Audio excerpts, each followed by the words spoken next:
It's Tuesday, it's 12:15 and we're live in Westminster. Will the Minister remedy that today and accept now that China is our most prominent security threat and all action must take priority?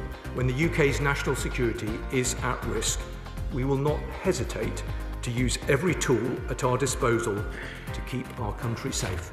The Prince and an alleged spy. What kind of threat does China pose? I was in A&E for 26 hours before we were moved even onto a bed. Another year, another crisis. Why can't the NHS cope with winter? And can we learn anything from the chainsaw-wielding Argentine president who's radically cutting back the state? Joining us today, Labour MP Barry Gardiner, Conservative peer Craig McKinley, The Observer's Sonia Soda and The Spectator's Kate Andrews. This is Politics Live.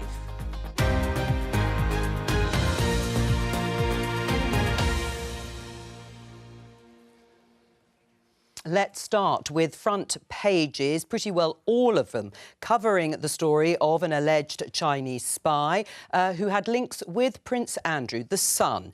Andrew's stuffed at Xmas, forced out of family meal, Duke's spy pal exposed. If we have a look at this.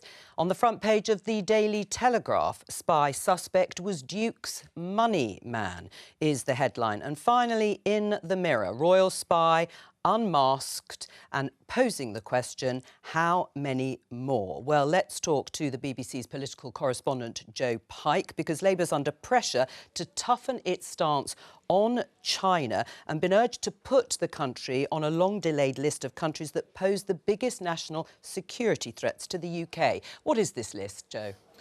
This list, Joe, is the Foreign Influence Registration Scheme. I think we'll hear more about it in the coming months. FIRS, which Dan Jarvis, the new Security Minister, says will come into force next summer. But it is a two-tier scheme of registration. The lower team, the political influence tier, you need to register if you are working for a foreign government and you're involved in political influence. But we are, I think, far more interested in the higher level, the enhanced tier, which would bring far more organisations and people potentially into it, because if you are working for a organisation potentially under the influence of a foreign power, let's say a company under the influence of a state, and doing something far beyond a straight political influence or lobbying, you could be forced to register. Certainly reports in recent days, the financial services sector have been lobbying the Treasury to ensure China is not on that upper tier, worrying that red tape could hit Chinese firms. But there is pressure from Parliament's China hawks, including Tom Tugendhat, the former Security Minister for China, to be in that upper level. He, of course, had briefings, I'm sure, when he was Security Minister, and said yesterday, if China isn't in the enhanced tier, it's not worth having. Joe, there's been some breaking news in the case of Christine Lee, who was suing MI5 after it issued an alert in January 2022 in which it alleged she was involved in political interference activities in the UK on behalf of China's ruling Communist Party. That warning was circulated at the time to lawmakers in the House of Commons. What's happened? It's a very significant judgment from the Investigatory Powers Tribunal, Joe. This is a group of judges that allow people to hold account the security service, MI5, MI6 and GCHQ on legal grounds. Now, Christine Lee, who's this British citizen of Chinese origin, a lawyer who runs a law firm, a donor to various political campaigns, was named, as you say, as an agent of influence with links to the Chinese state in this interference alert that MI5 sent to Parliament and the Speaker sent out to MPs. Now, she's always denied being an agent of influence, instead saying that her role was about increasing representation and diversity of the Chinese community. She's also said that alert irreparably damaged her livelihood. She was permanently tainted by it. She had death threats, was shunned and totally ostracised by her community, and her fame, her legal firm faces ruin, she has claimed. However, this group of judges in the tribunal today have handed down a judgment saying, both on public law grounds and on human rights grounds, her claim is unanimously rejected. So they've argued, or rather they've concluded that both Christine Lee and her son's human rights have not been breached. They've also said that MI5 did have the powers to send out that interference alert. They didn't need to warn her in advance or get some sort of feedback from her before that happened. And they have the right to do that because, Joe, the tribunal argues MI5 does have a job to protect parliamentary democracy. Joe Pike, thank you very much. Barry Gardner, MI5 had found that Christine Lee had facilitated financial donations to serving and aspiring parliamentarians. You were one of those. No, I wasn't. MP, Sorry, no, I wasn't. MI5 were quite clear that actually it was not, no illegal money came into my office, and MI5 were quite clear about that. Right, so what did happen?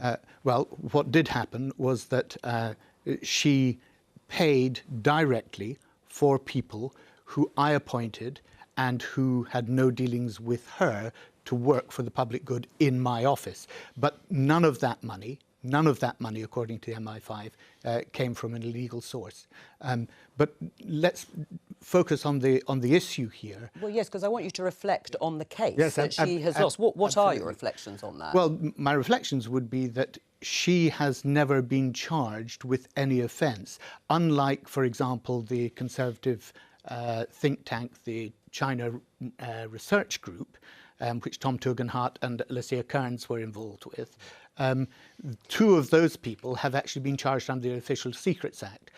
Christine Lee has never been charged under the Official Secrets Act, and indeed the Home Secretary, when she stood up in Parliament a couple of days later, said that she had not done anything that was illegal. I mean, the paradox is that she took a case against MI5. Yes, and what do you make of it being thrown out? Well, it's been thrown out because the judges said that MI5 had the right to issue an alert. They don't say that it was necessarily correct. I'm not going to I haven't gone over the details of the case, so it's not about relitigating. And what do you make of her comments saying that it sort of ruined her life? Well, it certainly did. I mean, she had, long before she ever, had people paid for in my office, as I say, for the public good, I'd been a friend of hers for many, many years. And of course, I ceased all contact with her at that point because you employed her son as well, didn't you? He was employed by Parliament eventually. First he worked as a volunteer in the office, and again they said that he was not implicated in anything that his mother, they thought, had to do with. So let's be clear on that. But if we go to the main issue, which is about how we should regard China, I think what we're talking about here is a major global superpower. We have to have a pragmatic relationship with them.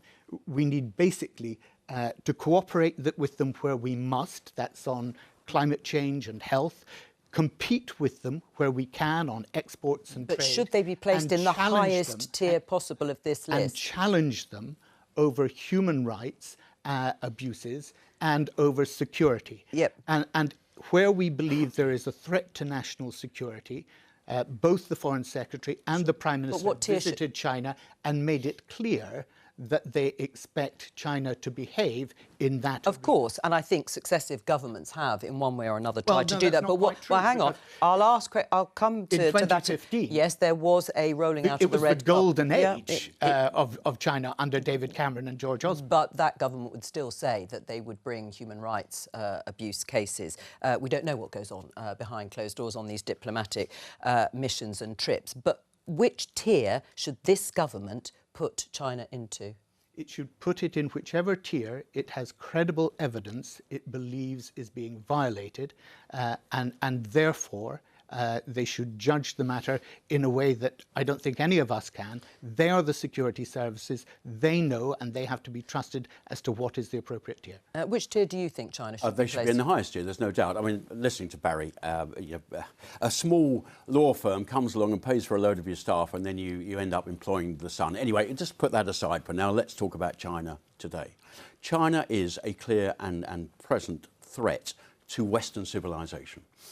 in terms of its outlook on global matters. It doesn't want to play ball on what you'd call international norms of international law.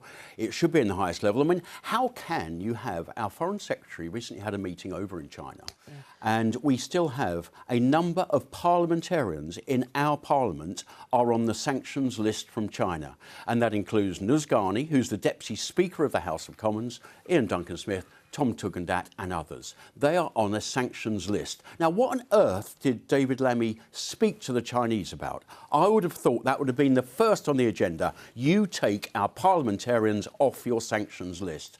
But of course, the worry is they've got so much money to burn. We've got to be nice to them. They're a clear and present danger to the UK and the West in general, and they should be treated as such. Barry? Look, Tom Tugendhat paid two people who are currently, or the group that he was chair of, I should say, paid two people who are currently charged with the official secret, under the official secret. I mean, they are dangerous and they're wealthy, and they will infiltrate, as we are seeing. We're talking, those people have not yet been convicted, so we don't know whether they're innocent or not. They plead innocent. But the key thing here is there are people trying to influence politics and society at all levels, all of the time. What is important is to be sure that we know what they're doing, why they're doing it, and who they're feeding it back to. And the government must take the appropriate steps to ensure that China is appropriately sanctioned at the right level. It's difficult, isn't it, this situation? Because listening to both our parliamentarians here, and we've just heard Barry saying people are often trying to influence politicians, lobbying legitimately about various concerns. I mean, how suspicious should one be about people who do appear, perhaps, yes, with money, making donations, again, legitimately, and then something happens and, yes, the security services issue an alert?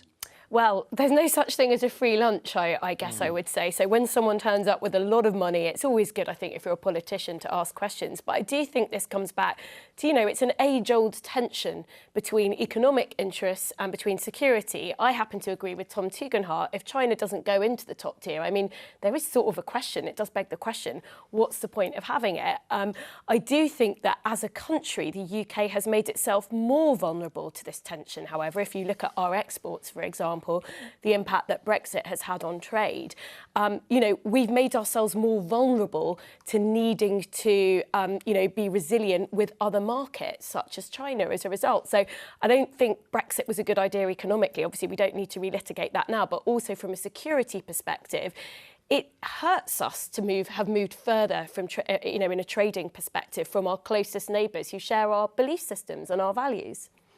Which tier do you think it should go into? I think the difficulty with a country like China is that if you as an individual or a business want to progress past a certain tier, you want to earn a certain amount of money, you want to have a certain kind of presence, you essentially have to have some kind of connection to the CCP. Those are China's rules, and their citizens have to play by them. And it is very worthwhile for businesses and parliamentarians and all of us in the UK and the US to know about those kinds of connections. Sonia and Joe, your reporter, put it very well and succinctly. The trade-off there is that you are going to have a lot more red tape around business that the UK wants to do deals with, and they want to do deals because growth is stagnant. They've promised a revolution in growth, and this is a very difficult balancing act. But I don't think that I think the security question around trade is slightly more nuanced. Of course, being outside of the European Union, the UK can enter into CPTPP, which is a pact that is very deliberately trying to put economic pressure on China. So the Chinese Communist Party. Yes, yes, indeed. So I think that there is a bit more of a nuanced conversation to have around that. I mean, do you accept that? The trade-off is difficult, isn't it? Well, when you've got somebody who's very, very wealthy with lots of, at the end of the day, our funds, because we bought Chinese stuff for so many years, it's a little bit like dealing with other nations that we've been buying a lot of energy from. They've got lots of money because we have been trading with them, and we're trying to get that trade back in balance. So I can understand the pressure and the problem. But the reality is we have been well, it seems this government is rather more dovish on China than the outgoing Conservative government. We'll see what Trump has got to say about China. I can pretty much guarantee it's going to be fairly hawkish with his talk about threats on trade and all the rest of it. But no, I think we do have to have a realistic chat about what China is trying to achieve. It's trying to be a global superpower. It is building up its military at a rate that's never been seen before in China or anywhere else in the world, frankly. If it looks like a duck and sounds like one, I would suggest it probably is. Barry? Look, I think there is a danger of a global slump if we do get a trade war happening. I think we do have to cooperate on issues like climate change. We have to cooperate on issues like health, particularly in the light of COVID. But we need to be able to do the trade. We need to compete with China in that way. Where we can export to China, we need to do that. Our manufacturing wants that trade. It's a huge market, it's a growing market, and it would be foolish to think that we can simply ignore it. But we have to challenge. We have to challenge on human rights, and we have to challenge over security matters. All right, well, you mentioned health. Let's talk about the NHS. You heard in the headlines, another crisis as we come into winter. BBC News headline, NHS facing immense pressure during winter months. You will have heard something similar most winters in recent years, but Bath, Salisbury and Swindon's NHS trusts, to name but three, are already feeling the pressure. Sonia, why is the NHS under so much pressure, particularly in the winter months? I think it's simple economics, which is that supply has not kept up with demand for the NHS in the winter. When you look at funding of healthcare, we spend too little on healthcare in this country. We have fewer doctors per head than a country like Germany. We have fewer hospital beds per head than the OECD average. And that has come about as a result of funding pressures. So if you look at the NHS's average funding settlement between 2010 and 2024 under Conservative governments, it was far less than the average 4% a year increase that we saw from the NHS's inception to 2010. Why is that important? Because we're an ageing society that has to spend an increasing amount on healthcare in order to keep up. We are not keeping up with international competitors. That is one thing. So we're not spending enough on the NHS. The second thing is that we have quite poor levels of public health. We have high levels of health inequality, high rates of obesity, higher rates of some cancers as a result of lifestyle factors. So we also need to crack that. So it's these two things that are a big issue. Kate? Who isn't the NHS keeping up with in terms of funding? That argument was certainly the case in the early 2010s, but now if we look at the advanced countries, the NHS is almost always in the top half when it comes to funding. Sometimes it's even higher. Well, I'm talking about top countries like Germany, Switzerland. We aren't spending as much on healthcare per head as them, and that's really important. And that's the difference, isn't it? Per capita and as a share of GDP. Because if you look at health expenditure per capita, the most recent graphs, which I admit are from a couple of years ago, put the United Kingdom very much midway, certainly not in the top. Per capita, or rather, sorry, as a share of GDP, then we are much higher. It's significantly higher. It's usually in the top 5 or 6 now. The NHS got £22 billion in this last budget, an additional £22 billion for day-to-day spending. Over half the tax rises that were announced in Rachel Reeves' first budget are going straight into the NHS. And what was the narrative? It's not enough. Yeah, it's never enough. It's never enough. NHS spending counts for about 44% of day-to-day public spending in this country. You're saying you want it to be higher. So what isn't the country doing? Where are you getting 3% for defence spending on? Where are you getting increased money for schools? For Kate, there are capital spending. There are trade-offs to be made. We're an ageing society. So where are you getting the money? To keep the same level of healthcare, you do have to spend more per head as we become an ageing society. So where are you getting the money? I mean, the fact is, billions upon billions are poured into this health service. I take your point that it was less under a Labour government before, but during the 2010s, real spending has gone up year on year. But not by as much. All you get are disastrous outcomes when it comes to the 5 most common types of cancers, when it comes to avoidable deaths. Which countries are always, always at the bottom of the list? It's the US and it's the UK. And it's almost as if there is something to be learned from every other developed country in the world. Look at a country like Australia. They're spending less, they're getting better outcomes. It's a very fair population to compare to. What do you say about the fact that we have worse public health that feeds into cancer rates, that feeds into obesity? That's not the issue with the NHS. If you speak to the King's Fund, the independent health think tank, they say there is absolutely no evidence that one particular type of healthcare system like the NHS works better than, say, a social insurance model. There are huge transition costs in moving to a different system. The biggest factor is that we are not spending enough on our healthcare per capita, and that issue is going to get... This is just the fact of an ageing society. You do need to unfortunately, have higher tax rates to keep public services at the same level. It's the basic maths you can of having definitely fewer working age taxpayers to support a growing ageing population with growing health and care needs. The money has to come from somewhere. You can definitely make the case for increasing tax rates, for hiking taxes across the board to pay for the NHS. What I do not think there is any evidence from, certainly not from the past 15 years, is that by putting more money into the NHS, you are going to get better outcomes. You can hike tax rates all you want, but I think for I think for your average person, in terms of the evidence, what is the evidence that other systems work better? Surely it is in the fact that we're not keeping enough people alive in the UK, that the outcomes are absolutely abysmal. Let me bring. King's Fund say, hang on. There's no evidence that one type of healthcare system is superior to another. Let me bring in the process. I know you're first. I'm going to throw open the floor to the two of you. First of all, Barry, do you agree that we're not spending enough money on the NHS? I believe there's a historic backlog that we need to make up because actually we're dealing with the aftermath of COVID. Let's not forget that. Yeah, but it was also already, waiting lists were already growing before COVID. Indeed they were. There were 3.5 million before that. So where would you get the money from, as Kate said? Look, rather than make this all about money, because I think Kate's right to the extent that it's not all about money, right? There are 3 major shifts that need to take place in our health service. We need to move from a hospital-based to a community-based. We need to move from an analogue to a digital system. We need to move from a sickness care system to a prevention system.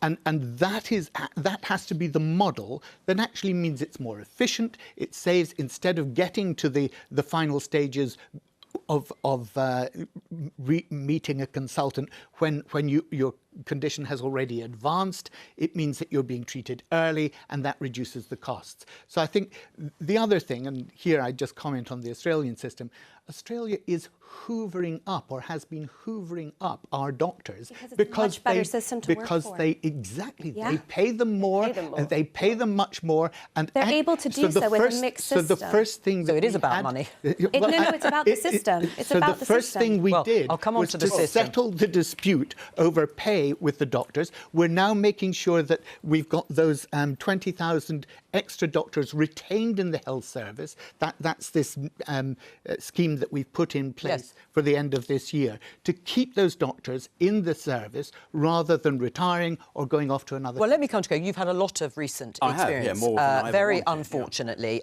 because of the fact your body's been ravaged by sepsis, and we can see your prosthetic limbs here. Unbelievable, actually. And we'll show the pictures as you're talking about your return to the Commons afterwards. So what is your experience in the NHS? What has it been like, and have you thought about changes that could be made? Yes, I have. I mean, I've spent longer in the NHS than I ever wanted to, more than most people ever do. We do spend 165 billion. That's a historic record, and on international comparators, we're in that sort of top bunch. It's pretty normal. Well, per capita, you're in the middle. As I said, as a share of the economy, we're much higher. Why is it? Why well, is it? because perhaps our GDP is with all good. that extra spending, we've got performance has gone down. So Does extra spending mean better? I'm not sure that link has been made. And I was very much supportive of actually some of what Barry said about some of those ambitions. Great to hear. And Wes Streeting launching this national conversation about where the NHS should go. And what do we do at the budget? We had the same old bucket of cash, throw it at the NHS, hope some of it sticks, hoping for a different outcome. I'm sorry, that is the Einsteinian method of madness. You do the same all over again, hope it's going to be better. Now, my experience with the NHS, very big and expansive as it was, to save your life, it's excellent. It is superb. The then getting you back on your feet, back to work and all the rest of it, not quite so good. Right. Now, how that's to be fixed, are we going to ever have the debate about changing the model? Well, I think now is the time that we could perhaps have that debate. Well, Sonia, do you want to respond? Well, Sonia, before we come on to the model, I want Sonia to respond I think we should be open to on the bucket load of cash. I would not say a 4% increase this year and next year before it drops back down again is a bucket of cash. In fact, that is in line with the average increase that the NHS has had year on year. But how long can you do 4% increases while the economy grows by 1 or not at all? How can you do that? This is what advanced rich. Well, then in that case, I'm afraid to say you are consigning an ageing population to declining standards of healthcare. On your model, in 40 years' time, the entirety of the UK economy supports the NHS. No one would disagree with what Barry said about moving the NHS from a service that's about fixing sickness to more prevention. But you cannot do that with the waiting list that the NHS has got. You've had people with really serious operations, pain-relieving operations, getting delayed every year so their conditions get worse. There's absolutely no way you can fix that without... without what? Changing the model? No, not without... So there's more money that needs to go in. But also, it is not just about more money. I agree with that. It's absolutely not about changing the model. It is about more fine-grained reform. So the NHS can do some care excellently. We've seen instances where there's been really terrible care, cases like mid-staffs and maternity scandals. The model matter more than the outcome? Because we know that models don't matter if you speak to the King's Fund. It's what goes on. Okay. So what we do need is a shift in cultures, particularly where there are poor standards. And I think we're about to talk about Martha's Rule. There are really important patient safety campaigners who've had terrible experiences of NHS care. We do need to shift cultures in hospitals. That is not really... Politicians love to do big picture reform. They love to... All right, well, let's get Kate to respond on whether the model... What happens in the King's Fund does say it wouldn't make that much of a difference in terms of both care and outcomes. Why do you disagree? Well, I disagree because we look at the health systems around the world in advanced economies, and we can look at them for decades now, and we can see who performs well for patients and for health staff and who doesn't. And it is incredibly clear that while nobody would ever want the US model because it is completely broken, nobody wants the UK model either. You talk about Australia taking UK doctors, and you talk about other countries. We now have people paying their own money to leave the UK to get treatment in countries like France and Germany and Switzerland and Austria because these are mixed models. Hold on. Everybody can still access healthcare. That is crucial. That is not up for negotiation. But the truth is the mixed model allows for more money. It allows for more resources. It allows for more competition and faster waiting times. And we now have a situation where Keir Starmer came out, and as one of his 5 milestones, missions, I can't quite keep track, he said, I want to make good on an NHS target that's been in place for a decade that the NHS simply can't make good on, which is that people will still be waiting up to 4 months to get access to routine treatment. What was the response from the NHS, which, by the way, is a symptom of the system, that there's no competition, there's no real alternative? It said we can't do it. It said we can't do it at the end of 5 years. So ministers have tried to introduce competition into the NHS with things like GP contracts, etc. We saw it with the Landsley health reform. There's no competition in a socialised system. There isn't. None of it has worked. But this government would like to have more private sector involvement if it gets rid of those waiting lists. Yeah, I think increasing capacity through private sector involvement is fine. No one's disagreeing with that. The Blair government did That's a different kind of what system. you might call privatisation than any other government has before or after. Well, private sector involvement, certainly. But privatisation is a different thing. Changing the model. No, sorry, none of this is private sector organisations to deliver health. All right, I just want to come on to your prosthetic limbs. Who paid for those? These are private ones on approval at the moment. Because the NHS will probably keep me waiting for 3 years for something like this. Should they be on the NHS? Should they be available on the NHS? Well, let me give you this example. If you were to have a wound on your arm, They won't be putting on a 1920s hot bread poultice. They will give you up-to-date antibiotics and topical solutions. Why are the NHS then giving out pre-Victorian prosthetics, which is what they are doing? No other field of medicine that I know of within the NHS are they giving out old-fashioned stuff. But is it about the price, the cost? I'm sure it is about the price. No, I'm sure it is. But they will give them to you in the end. I want to get back to work now. I'm sure there's many other people who've had amputations do as well, but they are left in a wheelchair because of price. And I don't think that, in 2024 Britain, is right or fair. Do you agree, Barry? Craig made a really important point, and that is, I want to get back to work. There have been 7 million people in this country. And many of them pay privately for operations. Unable to get back to work.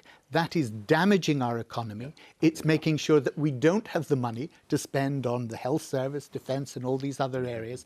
We need to get people moving back to work. That means we've got to get them off the waiting list, and that's why one of the first things that we did in government was to ensure that there would be those 40,000 extra consultations, happening every week, so that we gradually get that waiting list down, we get people back to work, we get the economy functioning. Can I just bring up the fact that you mentioned Martha's rule? This headline, BBC News, mother behind Martha's rule shares scheme's early success. Let's just hear from her mum. What I'd say is that losing a loved one in a preventable way, it certainly compounds your grief and your devastation. But if nobody learns from it and nothing changes, it makes you feel as if their life meant nothing to the people who let them down. So pushing through this change has been exhausting at times. But on some level, it has helped us both to see that people are prepared to learn from Martha's death and those mistakes. So that was Mary P. Mills, whose daughter Martha died. She injured her pancreas in a cycling accident, and she died after developing an infection that led to sepsis. And Martha's rule, very broadly, means that you can have a second opinion, you would call it, or have an external change of care plan if you are concerned that things aren't being taken seriously enough. I mean, this is seen, certainly by Martha's mother, as something that is extremely good in terms of perhaps prevention, saving people's lives. Yes, it's fantastic. And I think it is a travesty that it is something that would have to be fought for. This should be a right. This should be something that every parent and every person can do for their health care. And I would again point out that in many countries, getting a second opinion is not a controversial thing to do. This is very unique to the NHS. And we have to be able to criticize it and say that it's not good enough, because it is hurting the wonderful doctors and nurses who want to give the care too. But you mentioned the waiting lists. It's quite difficult for millions of people to even get that first initial consultation, never mind a second one. Well, look, what an incredibly brave woman, and what a wonderful parent to keep on fighting in that way. But of course... Should she have had to fight? No, I don't think she should. But actually, at a GP level, I've always understood that you have a right to go to a second opinion if your GP is not responding in the same way. Now, here we're talking about a consultant, yes, which is different.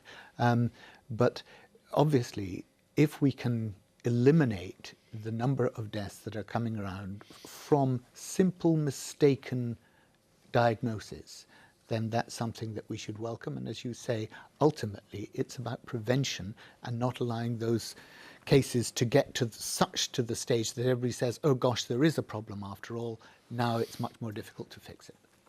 I've been working with the UK Sepsis Trust to make sure that awareness of sepsis is embedded across all healthcare, because we are not a Ford motor car where there's a manual that you can consult. We are complex biological machines, so mistakes sometimes happen. But in Martha's law, Martha's rule, I've heard this too many times on my journey and talking to various people, where the child has gone to hospital feeling unwell, they're sent home, no blood test. There's plenty of blood tests that can sort of detect early sepsis. They're sent home, they come back again a couple of days later, increasingly unwell. They're sent home again with some paracetamol. They come back a third time and they die.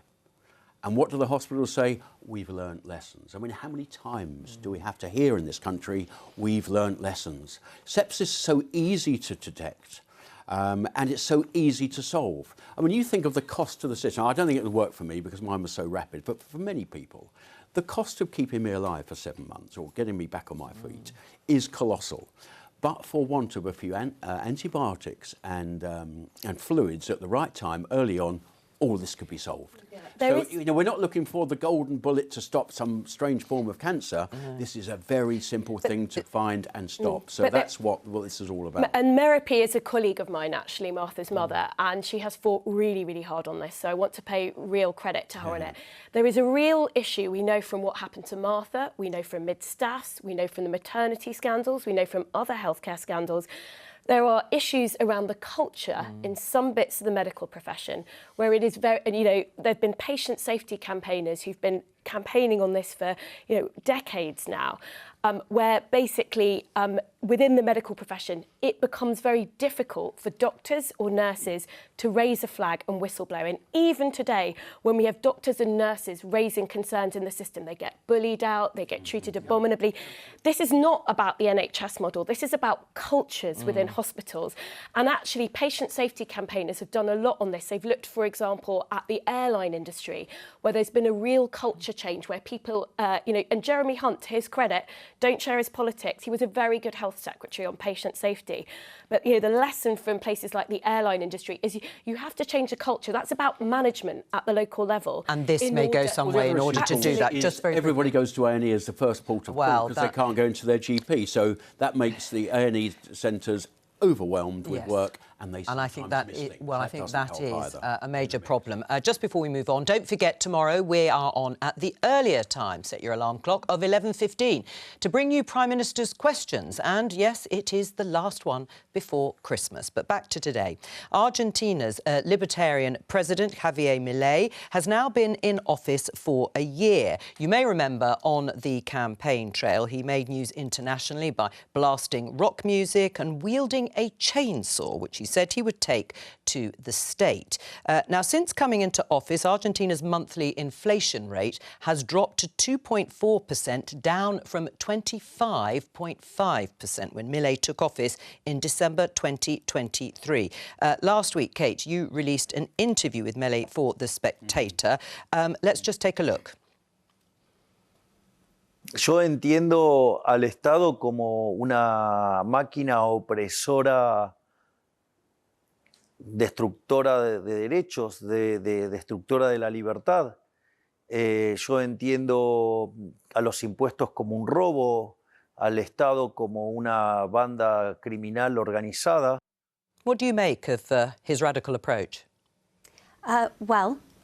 He is willing to say things out loud that you never really hear any other politician or world leader say out loud. But of course, demonstrated there. Of course, Argentina has been through a very unique experience that many other countries haven't had to deal with over the past, couple of decades. As you said, inflation was at risk of tipping into hyperinflation. The country was on its knees, and he has taken an incredibly radical approach. And so far, it does seem to be working. There's news this morning that in Q3, Argentina finally came out of recession. I say finally, it was actually very, very quick. It was deep and painful to get inflation down. But when I was in Buenos Aires a couple of weeks ago, President Milei was talking about how he was optimistic there would be growth in 2025. It's happened even sooner than expected. And I don't think you can take every lesson because Argentina is in a particularly unique position. You can do more radical things and get faster change when things are very, very bad. But he has cut a third of the size of the state in a year. I mean, there have been negative impacts too. He's inherited an unemployment rate of 5.7%, but that's now gone up to 7.6%. And the poverty rate has also soared. More than half of Argentina's 46 million people are now living in poverty.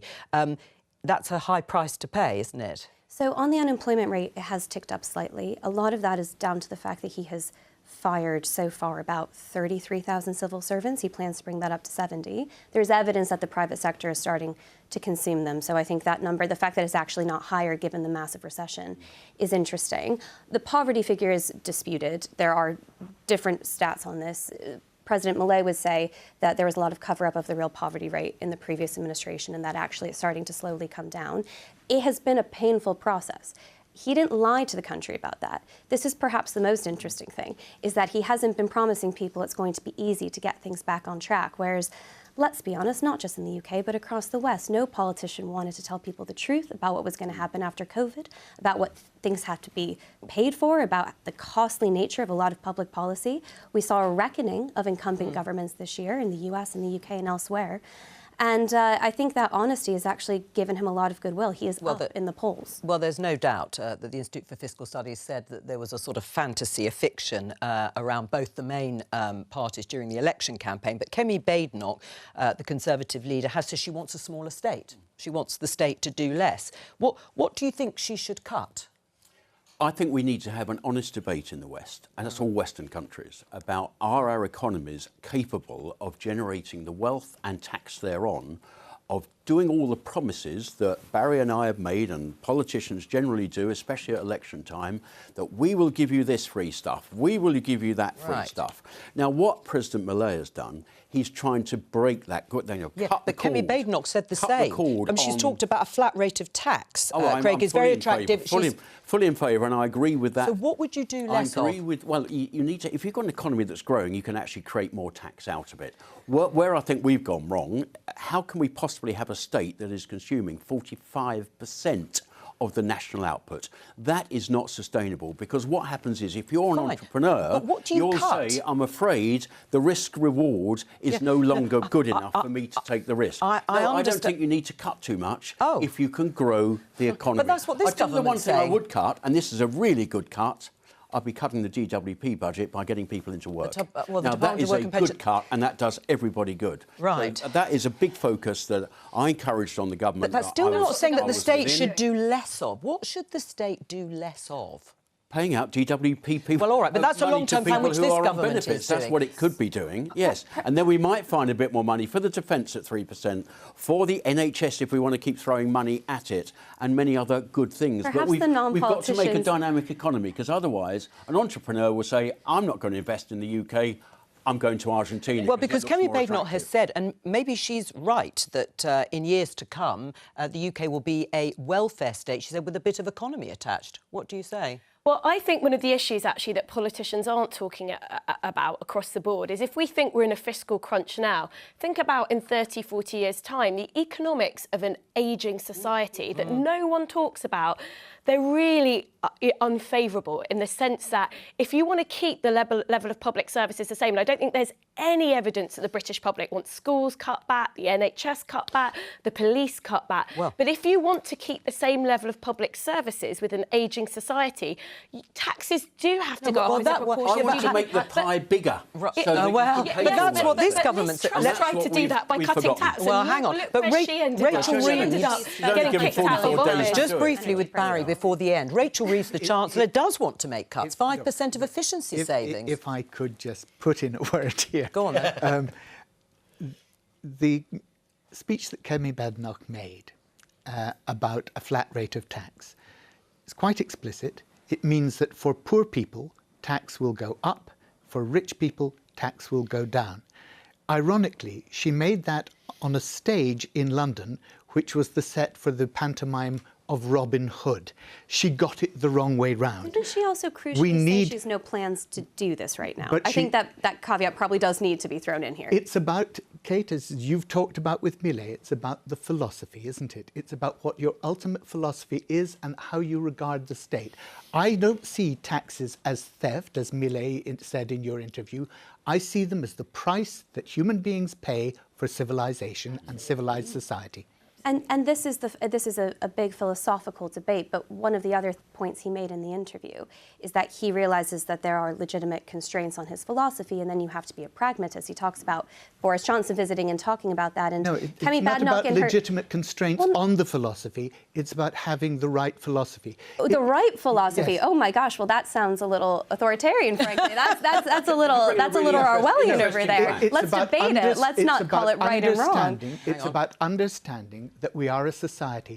I think we need to understand what Badenoch actually said in the speech. We have to finish it there because I've got some breaking news for you. It's all for today, and just time to tell you that the Pensions Secretary, Liz Kendall, has told the House of Commons there will be no financial compensation for WASPy women.